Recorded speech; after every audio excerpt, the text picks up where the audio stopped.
कौशिक ब्राह्मण का मिथिला में धर्म व्यास से उपदेश लेना। मार्कंडे जी कहती ही उस पतिव्रता की बातें सुनकर कौशिक ब्राह्मण को बड़ा आश्चर्य हुआ। अपने क्रोध का स्मरण करके वह अपराधी की भांति अपने को धिक्कारने लगा। फिर धर्म की सूक्ष्म गति पर विचार कर उसने मनी मनी ये निश्चय किया कि मुझे उस सती के कहने पर श्रद्धा और विश्वास करना चाहिए। अतः मैं अवश्य ही मिथिला जाऊंगा और उस धर्मात्मा व्यास से मिलकर धर्म संबंधी प्रश्न करूंगा। इस प्रकार विचार कर वह कौतूहलवश मिथिलापुरी को चल दिया। रास्ते में उसे अनेकों जंगल, गांव और नगर पार करने पड़े। जाते जाते वह राजा जनक से सुरक्षित मिथिलापुरी में पहुंच गया। उस नगर की शोभा बड़ी सुंदर थी। उसमें धर्म का पालन करने वाले मनुष्यों का निवास था और अनेकों स्थानों पर यज्ञ तथा धर्म संबंधी महान उत्सव हो रहे थे। कौशिक ब्राह्मण उस नगर में पहुंचकर सब और घूमने और धर्म व्याध का पता लगाने लगा। एक स्थान पर जाकर उसने पूछा तो ब्राह्मणों ने उसे उसका स्थान बता दिया।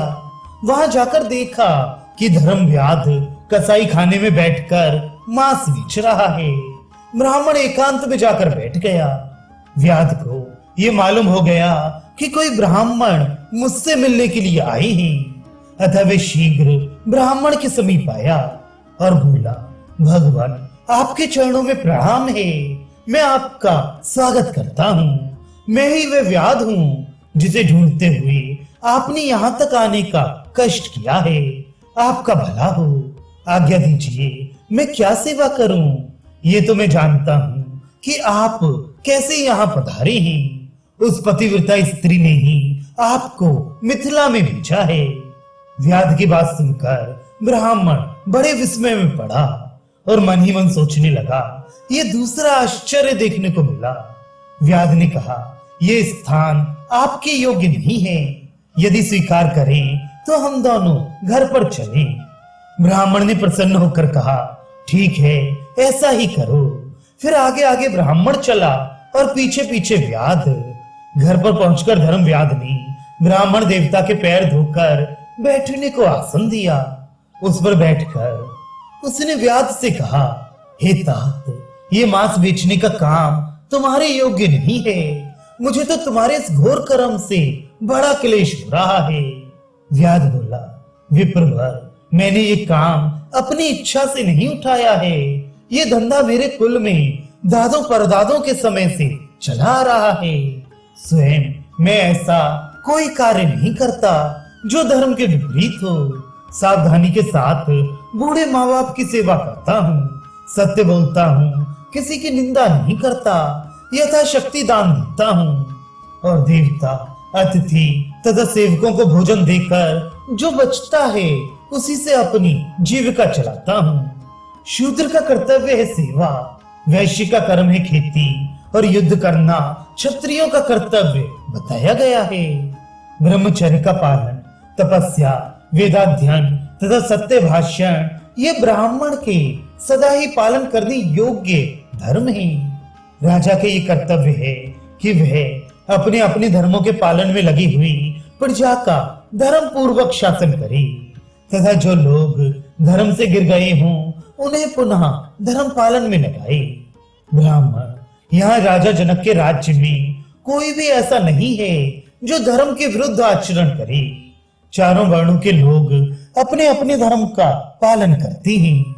ये राजा जनक दुराचारी को, धर्म के विरुद्ध चलने वाले को वह अपना पुत्र ही क्यों ना हो कठोर दंड देते हैं।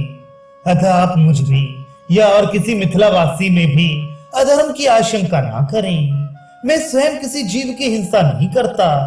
दूसरों के मारे हुए सुअर और भैंसों का मांस बेचता हूँ। फिर भी मैं स्वयं मांस कभी नहीं खाता।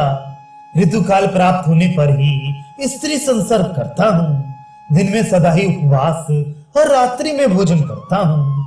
कुछ लोग मेरी प्रशंसा करते हैं और कुछ लोग निंदा, परंतु मैं उन सबको सद्व्यवहार से प्रसन्न रखता हूँ। द्वंद्वों को सहन करना, धर्म में दृढ़ रहना, सब प्राणियों का योग्यता के अनुसार सम्मान करना, ये मानवोचित गुण मनुष्य में त्याग के बिना नहीं आते। व्यर्थ का विवाद छोड़कर बिना कहे दूसरों का भला करना चाहिए। किसी कामना से, क्रोध से या द्वेषवश धर्म का त्याग नहीं करना चाहिए। प्रिय वस्तु की प्राप्ति होने पर हर्ष से फूल ना उठे। अपने मन के विपरीत कोई बात हो जाए तो दुख ना माने। आर्थिक संकट आ पड़ने पर घबराए नहीं और किसी भी अवस्था में अपना धर्म ना छोड़े। यदि एक बार भूल से धर्म के विपरीत कोई काम हो जाए तो पुनः दोबारा वह काम ना करे। जो विचार करने पर अपनी और दूसरों के लिए कल्याणकारी प्रतीत हो, उसी काम में अपने को लगाना चाहिए। बुराई करने वालों के प्रति बदले में भी बुराई ना करे। अपनी साधुता कभी ना छोड़े। जो दूसरों की बुराई करना चाहता है वह पापी अपने आप नष्ट हो जाता है। जो पवित्र भाव से रहने वाले धर्मात्मा पुरुषों के कर्म को अधर्म बताकर उनकी हंसी उड़ाते हैं, वे श्रद्धाहीन मनुष्य नाश को प्राप्त होते हैं। पापी मनुष्य धोखने के समान व्यर्थ फूले रहते हैं। वास्तव में उनमें पुरुषार्थ बिल्कुल नहीं होता। जो मनुष्य पाप कर्म बन जाने पर सच्चे हृदय से पश्चाताप करता है, वह उस पाप से छूट जाता है तथा फिर ऐसा कर्म कभी नहीं करूंगा, ऐसा दृढ़ संकल्प कर लेने पर वह भविष्य में होने वाले दूसरे पाप से भी बच जाता है। लोभ ही पाप का घर है। लोभी मनुष्य ही पाप करने का विचार करते हैं। पापी पुरुष ऊपर से धर्म का जाल फैलाए रहते हैं। जैसे तिनकों से ढका हुआ कुआं हो, वैसे ही इनके धर्म की आड़ में पाप रहता है। इनमें इंद्रिय संयम, बाहरी पवित्रता और धर्म संबंधी बातचीत ये सब तो होते हैं, किंतु धर्मात्मा पुरुषों का सा शिष्टाचार नहीं होता।